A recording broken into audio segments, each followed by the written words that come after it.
cuba kita bayangkan sejenak. Pada 19 Februari 2026, dekat Washington, satu pertemuan telah diadakan yang mungkin akan mengubah sejarah. Inilah dia mesyuarat pertama Lembaga Keamanan ataupun Board of Peace. Adakah ini titik perubahan yang kita semua nanti-nantikan? Dalam kupasan kali ini, kita akan lihat dengan lebih dekat rancangan besar yang dibentangkan ni, satu pelan yang menjanjikan harapan yang benar-benar baru untuk Gaza. Okey, jom kita fahamkan dulu apa falsafah di sebalik semua ni. Satu autoriti, satu undang-undang, satu senjata. Bunyi macam mantap kan? Tapi ini bukan sekadar slogan. Inilah sebenarnya teras kepada keseluruhan strategi. Ia satu pengakuan yang jelas, keamanan yang betul-betul berkekalan tu hanya boleh tercapai bila tak ada lagi kumpulan-kumpulan bersenjata yang berpecah dan semua orang diletakkan di bawah satu kuasa dan undang-undang yang sama. Cita-cita dia memang besar. Jadi, apa sebenarnya pelan ni? Jom kita pecahkan satu-satu komponen teras dalam Pelan Keamanan 20 Perkara untuk Gaza ni.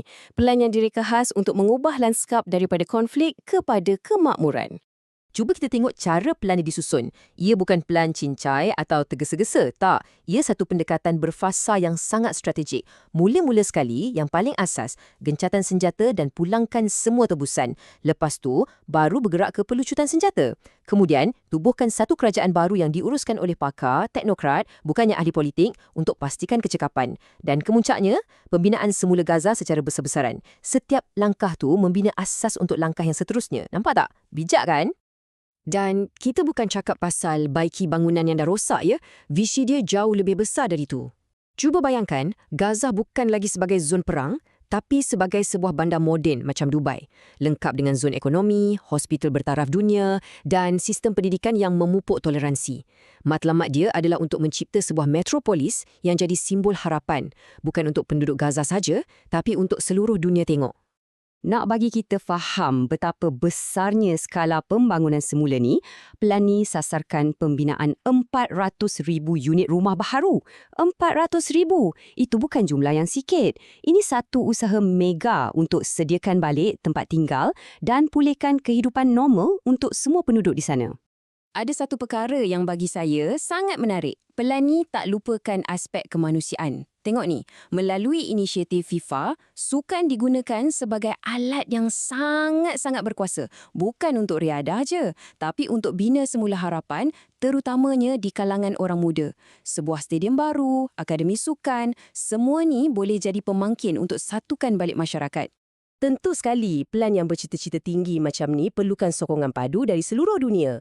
Ia tak boleh dibuat seorang diri. Jadi, siapa sebenarnya yang terlibat dalam usaha besar ni? Cuba lihat senarai negara-negara yang terlibat ni. Ini bukan usaha kecil-kecilan. Kita ada lebih kurang 27 negara pengasas dan setiap satu negara tu ada peranan penting masing-masing.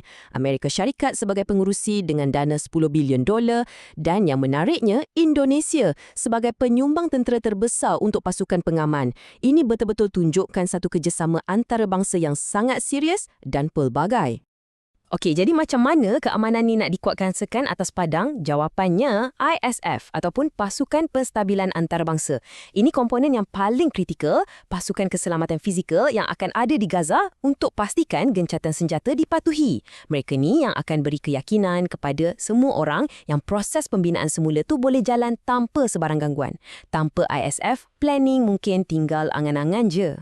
Dan cita-cita lembaga keamanan ni, ia tak berhenti setakat di Gaza. Sebenarnya, rangka kerja yang dibina ni direka untuk jadi satu model baharu, satu acuan untuk usaha pendamaian di seluruh dunia. Dan tengoklah senarai ni, Gaza hanyalah permulaan. Lembaga ni dah letak dalam radar mereka beberapa konflik yang paling sukar dan paling lama di dunia. Dari Ukraine sampai ke sempadan India-Pakistan. Ini menunjukkan skala pemikiran mereka yang sangat besar. Mereka bukan nak selesaikan satu konflik je.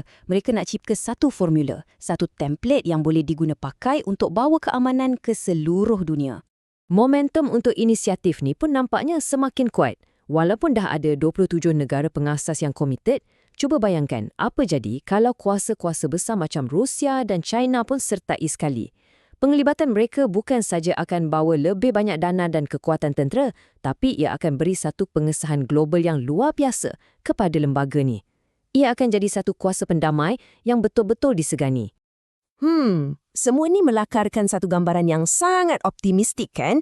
Tapi pada masa yang sama, ia juga timbulkan satu persoalan yang sangat penting tentang masa depan hubungan antarabangsa dan cara kita semua menangani konflik.